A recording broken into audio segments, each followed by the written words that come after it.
Everyone said he liked me.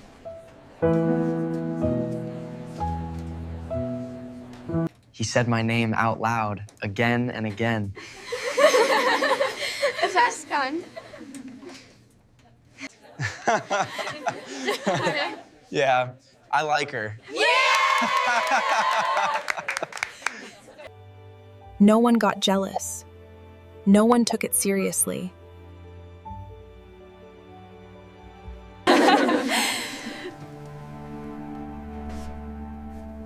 Because I was the safe choice.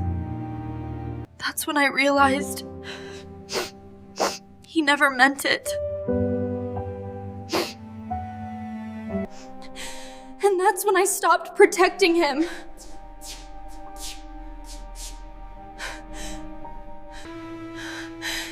And that's when I stopped protecting him. This isn't a love story. It's a story about choosing myself. My name is Lina Moore, and people have always liked me a little too easily. Not because I was loud, not because I tried too hard, but because I was soft in the way sunlight is soft when it hits your face through a classroom window. I was pretty, everyone agreed on that. Not the intimidating kind of beauty that made other girls uncomfortable, but the kind that felt harmless. Warm eyes. A smile that came naturally. The sort of girl teachers trusted and classmates felt safe around. The kind boys joked with, leaned on, and never truly feared losing. Lina's easy to talk to, they'd say. Lina doesn't get weird. Lina understands. What they really meant was, Lina won't make things difficult. By senior year, it became almost a tradition. Whenever we played Truth or Dare, at birthday parties, class dinners, late-night hangouts, someone would end up saying they liked me. Always me. Always with a grin. Always lighthearted. Always safe. Out of all the girls here? Yeah. Lina. Cue the laughter. The teasing. The relieved sighs from girlfriends who knew, deep down, that no one was actually confessing anything real. And I played my part perfectly. I'd laugh too. Roll my eyes. Wave my hand and say, "You guys are so annoying." Inside, though, something quiet and foolish would bloom in my chest every single time. Especially when Evan Carter was in the room. Evan sat 2 seats diagonally behind me in class. Tall, clean-cut, effortlessly good-looking in the way that made people assume his life must be easy. He had that rare talent of making eye contact feel personal, like for a second, the rest of the world didn't exist. He was kind. He was popular. And he had been my secret for 3 years. Lina. Evan called one afternoon, leaning forward and tapping the edge of my desk with his pen. You coming tonight? Coming where? I asked, turning around. He smiled. That smile. Casual, familiar, like we'd always been on the same team. Group dinner. Don't tell me you weren't invited. Before I could answer, Maya, who sat next to me, cut in, smirking. Of course Lina's coming. What would we do without her? Evan chuckled. Exactly. Exactly. That word sat heavy with me the entire day. At dinner that night, someone suggested Truth or Dare. Groans filled the private room, but nobody actually objected. We all knew the script by heart. When it landed on a guy from the basketball team, he didn't even hesitate. Truth, he said, grinning. And, yeah, I already know the question. So, someone urged, who do you like most here? He raised his glass slightly, eyes landing on me. Lina, obviously. Cheers erupted. Someone clapped. Someone else joked. Again? Can we get a new answer for once? I laughed along, cheeks warm, heart doing that stupid, hopeful flutter. Then someone said it. Hey, Evan, a voice called out. What about you? The room shifted. Just a little. Evan leaned back in his chair, arms crossed, pretending to think. Then he looked at me. Lina, he said easily. Always Lina. The way he said my name wasn't mocking. It wasn't exaggerated. It sounded fond. My breath caught. For a moment, a dangerous, fragile moment, I wondered if maybe I wasn't just the joke. Maybe I wasn't just the safe answer. Maybe, just maybe, I was different. I smiled like I always did. Calm. Unbothered. The version of me everyone expected. If I hadn't already overheard Evan in the hallway a week earlier. Relax, he'd laughed, voice low and careless. Lina won't misunderstand. Girls like her always know where they stand. I wasn't always this good at smiling. There was a time, long before Evan, before truth or dare, before people decided I was easy to like, when I still believed my feelings deserved space. In middle school, I was known as the pretty girl who didn't try. I developed early, grew into my features fast, and by 13 I already looked like someone people noticed. Teachers praised me for being mature. Girls watched me carefully. Boys didn't know how to talk to me yet, so they stared when they thought I wasn't looking. Lina's really pretty, they'd whisper. But she's too nice, someone else would add. She wouldn't get mad even if you teased her. At first, the comments were harmless. Or at least, that's what everyone said. Hey, Lina. A boy once joked during lunch. If I asked you out, you wouldn't say no, right? I laughed awkwardly. Why would you even ask that? See, his friend snickered. I told you. She wouldn't. That was the first time I felt it, that strange, sinking realization that being liked didn't mean being respected. By high school, I'd learned the rules. Rule 1. Don't be too serious. Rule 2. Don't make things awkward. Rule 3. Never act like you're special. So when people joked, I laughed first. When they crossed lines, I pretended not to notice. When someone said something that stung, I swallowed it before it showed on my face. Lina's cool like that, people would say approvingly. Not sensitive at all. What they didn't see was how carefully I'd trained myself to disappear inside my own reactions. By the time Evan transferred to our class in 10th grade, I was already very good at being what people needed me to be.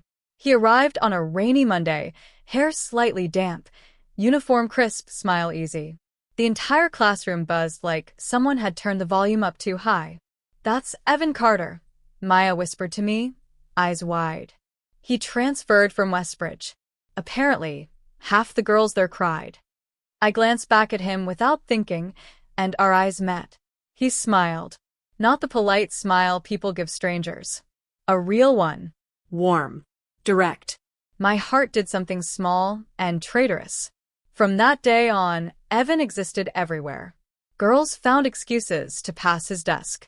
Teachers called on him more than necessary. His name floated through conversations like background music. And somehow, without either of us planning it, I became part of his orbit. Lina, he'd say casually, tapping my chair. Can I borrow your notes? Lina, during group work, you're good at explaining things. Sit with me. Lina, laughing after class. You don't mind, right? I always shook my head. Always said no problem. Once, when a girl aggressively confessed to him near the stairwell, Evan sighed and said gently, sorry. I already like someone. The girl stiffened. Who? He didn't even pause. Lina. The girl stared at me from across the hall, confused, then embarrassed, then relieved. Oh, she said, forcing a laugh. I get it. She left without another word. I stood there, frozen. Evan leaned closer and whispered, thanks for the save. I should have said something then. I should have told him not to use my name like that. I should have drawn a line. Instead, I smiled. It's fine. Because it always was. For everyone else. After that, it became routine. Just say you like Lina, his friends would joke. Yeah, Evan would shrug. Easiest answer. And every time he said my name, it felt like a small gift wrapped in something dangerous. Late one afternoon, as we were leaving school together, I finally worked up the courage to ask, does it ever bother you? He stopped walking. Turned to me. Does what bother me? That people misunderstand. Evan studied my face for a second, then laughed softly. Why would it? Lina, you know better than anyone, it's just jokes. Just jokes. He reached out and flicked my forehead lightly. You're not the type to overthink stuff like that. I laughed with him, like a reflex. That night, lying in bed, staring at the ceiling, I realized something terrifying. He thought he knew me, and what he knew wasn't real. He knew the version of me that never complained. The version that never asked for more. The version that existed to make things easier. I told myself it was okay. After all, I was beautiful. I was liked. I was included. So why did I feel so lonely every time someone said my name like it didn't belong to me? There are moments in life that don't explode. They don't announce themselves with shouting or tears or dramatic confrontations. They arrive quietly, almost politely, slipping into your world when your guard is down, and by the time you realize what they've done, something inside you is already broken. For me, that moment came on an ordinary Thursday afternoon. It was raining again, the kind of soft, persistent rain that made the hallways smell faintly of wet concrete and textbooks. I had stayed late in the classroom to finish a worksheet, headphones in, completely unaware that anyone else was still around. That's why I didn't notice Evan standing outside the door. I only noticed when I heard my name. Lina? I froze. Not because he called me, he did that all the time, but because his tone was different. Lower. Careless. Like he didn't know I was there. I slid one earphone off. She's sweet, Evan continued, voice drifting through the slightly open door. But come on. Don't be ridiculous. There was another voice. A guy from the soccer team. So you really don't like her? He asked, incredulous. Man, you use her name like it's your signature move. Evan laughed. A real laugh this time. Unrestrained. Amused. Lina, he repeated. No. Of course not. My fingers tightened around my pen. She's pretty, he went on casually. And she's easy. That's the whole point. Easy. The word landed like a slap. She never makes a scene, Evan said. Never asks questions. Never expects anything. You say her name, and everything just settles. The other guy whistled. That's kinda messed up. Evan shrugged. I could hear it in his voice. It's not like I'm lying to her. I've never said I liked her for real. But what if she thinks you do? There was a pause. A short one. Then Evan said, she won't. The certainty in his voice was absolute. Girls like Lina always know the deal, he continued. They're too smart to embarrass themselves. Too smart. I bit down on the inside of my cheek so hard I tasted blood. The classroom felt suddenly too small. Too bright. Too exposed. I waited until their footsteps faded before I moved. My hands were shaking so badly I could barely pack my bag. That night, I stared at my reflection for a long time. Same face. Same eyes. Same soft smile. I tried to imagine myself the way Evan saw me. A convenience. A buffer. A name you used when you needed an out. The next day, nothing changed. Evan greeted me like always. Morning, Lina. He offered me half his granola bar. You eat breakfast? During class, he leaned over and whispered jokes that made me laugh before I could stop myself. And I realized something worse than betrayal. If he had suddenly been cruel, I could have hated him. But he wasn't. He was kind in the same way he'd always been kind, carelessly, without depth, without consequence. At lunch, Maya nudged me. You okay? You're quiet. I'm fine, I said automatically. Across the table, Evan was laughing with someone else, head tilted back, eyes bright. Perfect. Untouched. Later that afternoon, someone suggested truth or dare again. I wanted to leave. I didn't. The bottle spun. It landed on Evan. Truth, someone said eagerly. Same question as always. Evan didn't even hesitate. He smiled and looked straight at me. Lina. The room erupted in cheers. My heart did not. For the first time, I didn't smile back. It was small, almost unnoticeable. But Evan noticed. His brow furrowed. What? I shook my head. Nothing. But something had shifted. That night, my phone buzzed. Evan, you've been weird today. Did I do something? I stared at the message for a long time. 1,000 words rose to my throat. I typed one sentence. Me no. I just realized something. 3 dots appeared. Disappeared. Appeared again. Evan, realized what? I turned my phone face down. For the first time in 3 years, I didn't rush to make things easier. And somewhere deep inside me, the version of myself that always said it's fine went very, very quiet. The strange thing about realizing the truth is that it doesn't always make you loud. For me, it made everything quiet. I didn't confront Evan the next day, or the day after that. I still answered when he spoke, still nodded, still laughed at the right moments. From the outside, nothing about me had changed. That was the most dangerous part, because Evan relaxed again, convinced whatever invisible tension he'd sensed had been his imagination. He leaned closer than usual during class. "There you go," he murmured. "You scared me for a second." I smiled, but it felt like borrowing someone else's face. A week later, we were paired for a group project. Just the two of us, sitting in the library as evening lights stretched long and golden across the tables. It was the kind of setting that used to make my heart race. Evan dropped his bag beside me and grinned. "Guess it's just us." "Looks like it," I said. We worked in silence for a while. He was focused, scribbling notes, occasionally pushing his hair back the way he always did when he was thinking. I watched him without wanting to anymore. Finally, he glanced up. "You've been distant." I didn't answer right away. He sighed lightly, like this was mildly inconvenient. "Did someone say something to you?" There it was. Not I might have hurt you. Not did I do something wrong. Just, who filled your head? I closed my notebook. "Evan, when you tell people you like me, what does that mean to you?" He blinked, clearly not expecting that. "It means," he said slowly, choosing his words, "that I'm answering a stupid question in the easiest way possible." And to me, he laughed softly. "Lina, you know I don't mean anything by it." I met his eyes. "You're sure I know that?" His smile faltered for half a second.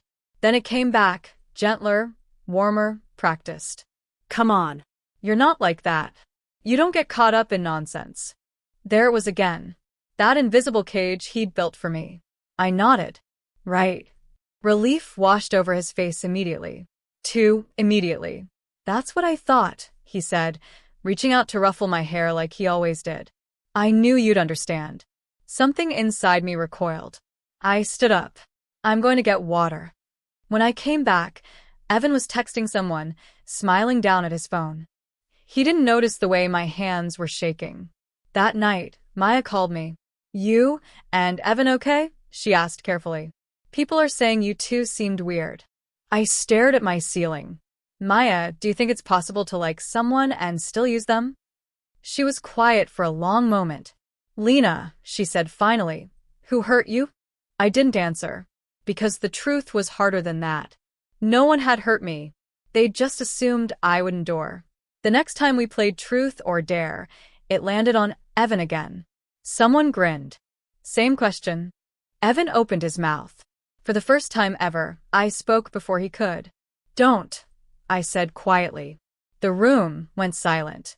Evan stared at me, surprised. "What?" I smiled, soft, calm, unmistakably final. "Pick someone else." No anger. No drama. Just a boundary. Evan laughed awkwardly. "You're being strange again." Maybe. But as he looked around, searching for the familiar comfort he used to find in my eyes, he didn't find it. And for the first time, his name felt lighter than mine. People noticed silence, faster than noise. They noticed when Evan stopped saying my name. At first, it was subtle. In conversations during games, in those familiar moments where he used to casually drop, "Lina." Now, he hesitated, redirected, smiled, and chose someone else. Out of everyone here, a boy asked during lunch one day, "Who do you like most?" Evan opened his mouth, and then said another girl's name. The table froze for half a second before bursting into laughter. "Oh," someone teased. Plot twist. I kept eating, eyes on my plate, pulse steady in a way that surprised even me. From the outside, it probably looked like nothing. From the inside, it felt like stepping out of a long, suffocating role. The girls reacted first. Maya cornered me in the bathroom. "Did you and Evan fight?" "No." Then what happened? I washed my hands slowly. I stopped playing. Her eyes widened. "Lina, do you know what that means?" I did. It meant no more protection. No more being the safe answer. No more borrowed importance. The boys reacted next. Without Evan using my name, the jokes faded. Invitations thinned. Conversations shifted away from me like water finding an easier path. Lina's been quiet lately, someone remarked. She's changed, another said. Did she get upset about something? I didn't correct them.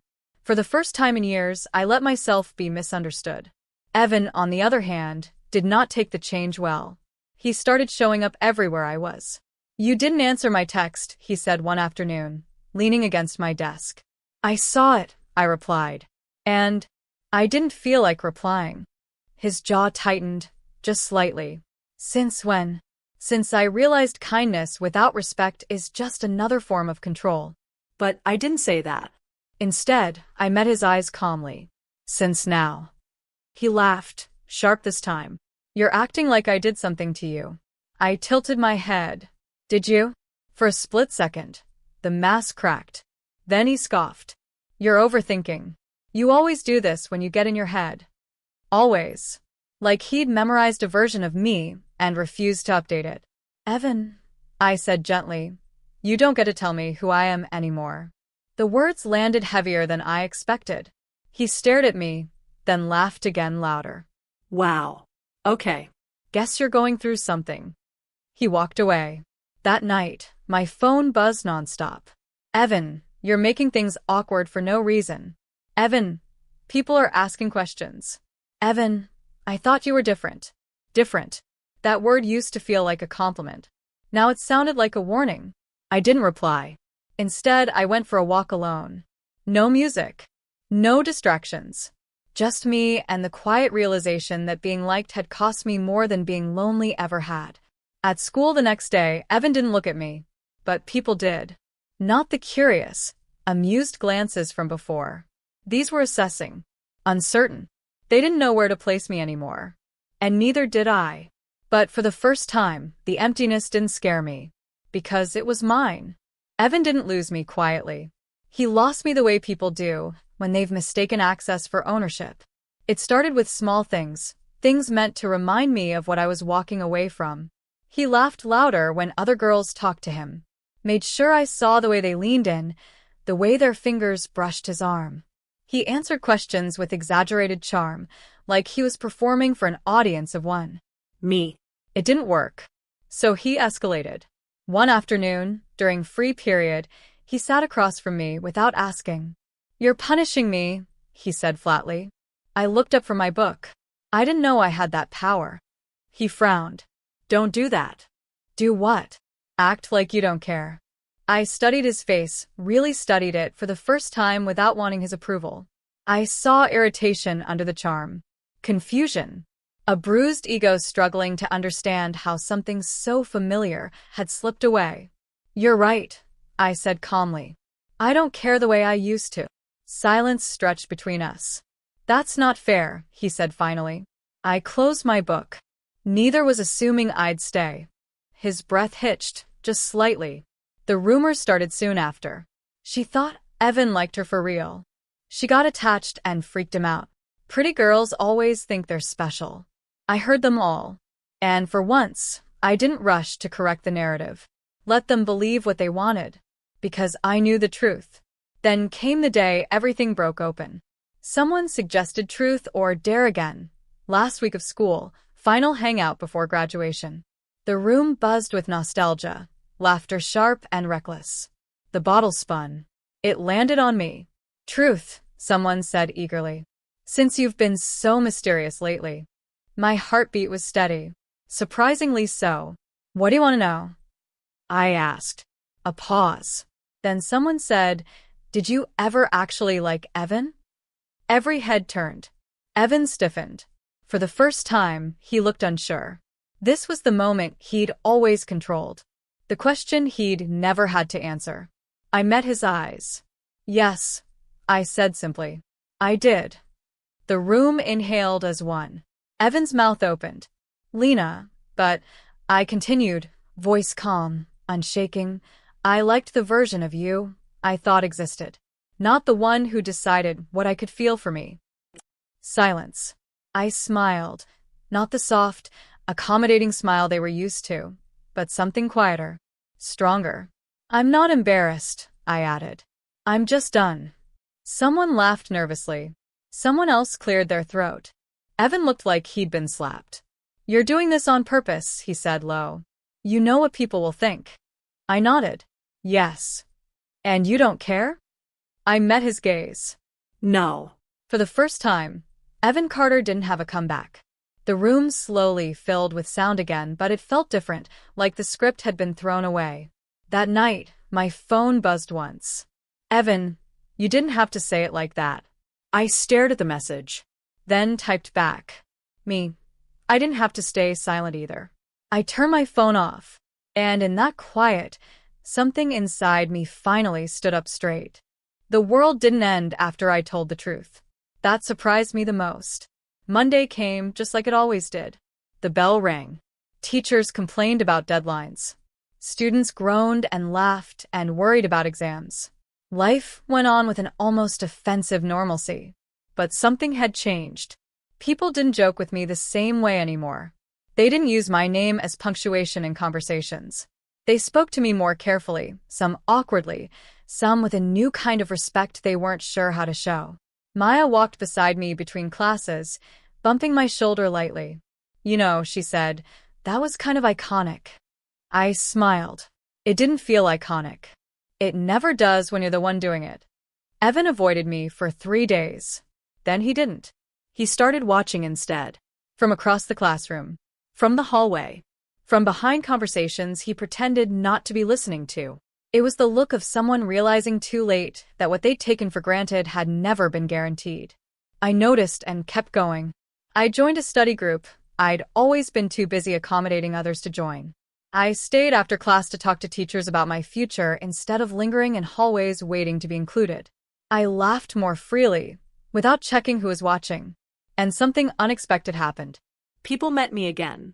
Not Lina, who makes things easy. Just Lina. A boy from my physics class, Noah, started walking with me after school sometimes. Not flirtatious. Not dramatic. Just conversation. You're different from what I expected, he admitted one afternoon. I raised an eyebrow. Good different or bad? He smiled. Real different. Evan noticed that too. One day, as Noah and I were leaving together, Evan called my name. I turned. He hesitated, then said, "Can we talk?" I considered it, then nodded. We stood near the lockers, the space between us unfamiliar now. I didn't think you'd actually walk away, Evan said quietly. I know. That night you meant it. Yes. He swallowed. You never gave me a chance to explain. I studied him, really studied him, and felt nothing like before. You had years, I said gently. You just didn't think you needed to. His jaw tightened. I didn't know you were hurting. I shook my head. You knew. You just trusted me to carry it. That landed. Evan looked down at the floor. I miss you. I didn't flinch. I miss who I was before I needed permission, I replied. Not you. He nodded slowly, like someone accepting a loss they couldn't argue their way out of. When I walked away, I didn't look back. Later that week, someone asked me quietly, "Do you regret saying it?" I thought about it. About the loneliness, the fear, the freedom. No, I said. I regret waiting so long. That night, I wrote my college application essay about voice. About learning when silence is survival and when it's surrender. And for the first time, my story belonged to me. Graduation arrived the way endings often do, disguised as celebration. Caps and gowns. Group photos. Forced smiles and promises to stay in touch. Everyone was so busy marking the moment that no one noticed how much space had already grown between us. Evan stood 3 rows ahead of me during the ceremony. I didn't watch him. I watched the stage. The future. The version of myself who had learned to take up her own space without apology. After the ceremony, families flooded the courtyard. Cameras flashed. Names were called. People hugged too tightly, like they were afraid of letting go. Maya found me first. You survived, she said, wrapping me in a hug. We all did, I smiled. Noah showed up next, holding 2 bottled waters. For the graduate, he said lightly. I thanked him, noticing how natural it felt to accept something without wondering what it cost. Across the crowd, Evan watched. He hesitated more than once before finally approaching. Congrats, he said. Thank you. An awkward pause settled between us, filled with everything we hadn't said and no longer needed to. So, he tried. Where are you going? Northbridge, I replied. His eyes widened. That's far. I nodded. It is. He swallowed. I thought you mentioned Eastwood once. I changed my mind. He nodded slowly, like he was adding it to a growing list of things he hadn't anticipated. That night, he said carefully, I didn't realize it would be the last time. I met his gaze, kind but firm. That's the thing, Evan. You never realize when something ends if you think it belongs to you. He didn't argue. Instead, he gave a small, genuine smile. I hope someone treats you right. I smiled back. I already am. When I left, I felt no dramatic release. No cinematic triumph. Just peace. Summer passed quietly. I worked. I read. I learned how to sit alone, without shrinking. When orientation day came, I moved into my dorm with a single suitcase and a steady heart. No one here knew my past. No one expected me to be easy or accommodating or silent. I introduced myself simply. I'm Lina. And that was enough. Sometimes, late at night, I thought about Evan, not with longing but with clarity. He had been a chapter, not a destiny. A lesson wrapped in charm. Distance hadn't made things dramatic. It had made them honest. The call came on a Tuesday night. I almost didn't answer. The number wasn't saved anymore, but I recognized it instantly. Some things stay familiar no matter how much distance you put between them. I let it ring twice. 3 times. Then I picked up. Lina, Evan's voice said, breathless, like he hadn't expected me to. Sorry. I know it's late. It's okay, I said. And I meant it. There was a pause. Then, softly, are you happy? The question surprised me. I thought about my small dorm room, the open window, the stack of books on my desk, the quiet certainty that no one here needed me to be smaller. Yes, I said. He exhaled, long and shaky. I thought so. We stayed silent for a moment, connected only by memory and distance. I didn't understand back then, he said finally. I thought liking someone meant comfort, familiarity. I didn't realize it also meant responsibility. I closed my eyes. I used your kindness as proof that I was harmless, he continued. I told myself that if you didn't complain, I wasn't hurting you. That's a common mistake, I said gently. Silence isn't consent. He let out a quiet laugh, hollow. You always were smarter than me. I smiled, sad and fond and free all at once. I lost you, he said. Not a question. A statement. Yes.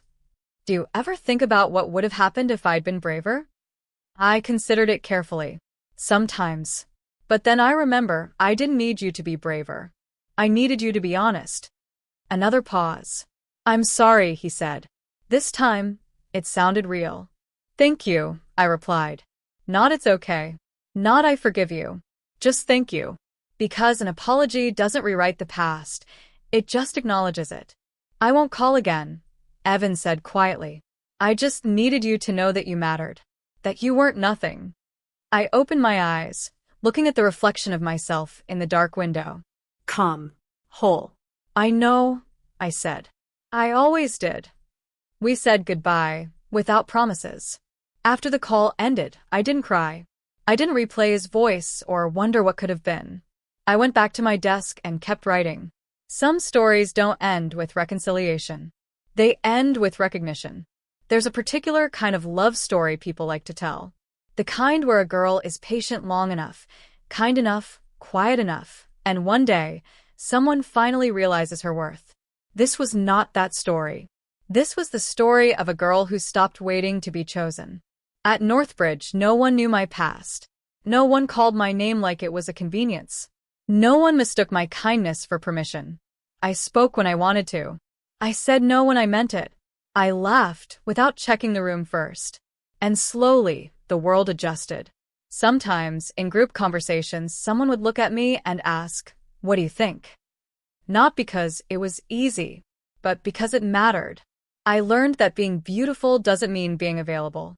That being kind doesn't mean being endless. That being loved should never require shrinking. On quiet evenings, when campus lights glowed like constellations fallen to earth, I'd think about the girl I used to be. The one who smiled through confusion, who mistook attention for affection, who believed that staying silent was the price of belonging. I wish I could tell her this. You were never hard to love. You were just surrounded by people who loved without courage. One afternoon, months later, someone new reached for my hand. Not to claim it, not to test it, just to hold it. And for the first time, love didn't feel like something I had to earn by being easy. It felt like being seen. My name is Lina Moore. And this time, when someone says it, they mean me.